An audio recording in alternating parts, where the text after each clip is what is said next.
Assalamualaikum, halo sahabat, ketemu lagi dengan saya. Hari ini kita membahas hal yang sehari-hari. Seorang wanita kadang-kadang dalam kesehariannya mempunyai keluhan keputihan. Kalau bahasa medisnya disebut leukorea. Dulu disebut pektai, saya juga nggak tahu seperti apa istilah itu, tapi disebut pektai. Apakah keputihan itu?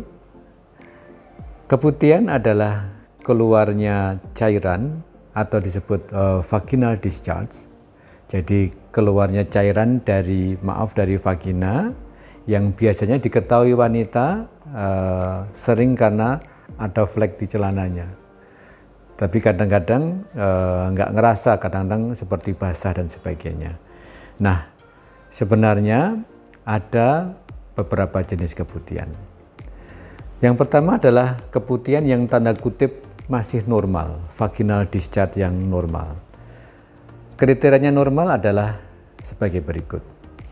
Yang pertama, apabila cairan atau lendir itu keluar dekat atau sebelum dan sesudah haid.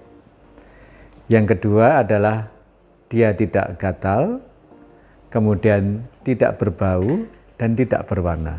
Sehingga kalau 4 kriteria itu terpenuhi, maka vaginal discharge itu adalah masih dianggap normal, tidak memerlukan terapi, hanya perlukan diberikan penjelasan biar wanita tersebut tidak gelisah dan sebagainya. Nah, keputihan yang kedua adalah keputihan yang abnormal, artinya penyakit.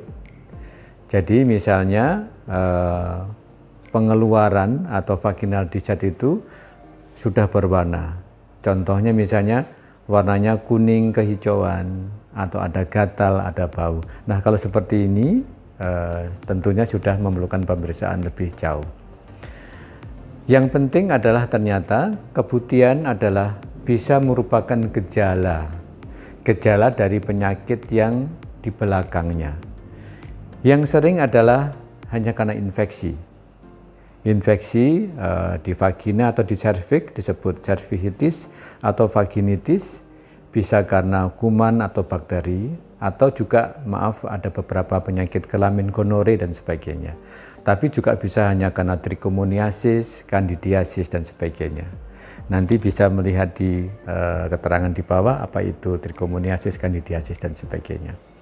Nah, yang penting ternyata keputihan juga bisa merupakan gejala dari hal yang penting, yaitu kanker serviks uteri. Jadi keputihan yang berulang, kalau awalnya tidak ada darah, kok tiba-tiba ada darah ya dok? Dan sering yang membawa seorang pasien ke rumah sakit adalah ketika keputihan berulang dan ditambah dengan gejala postcoital bleeding atau perdarahan pasca sambanga.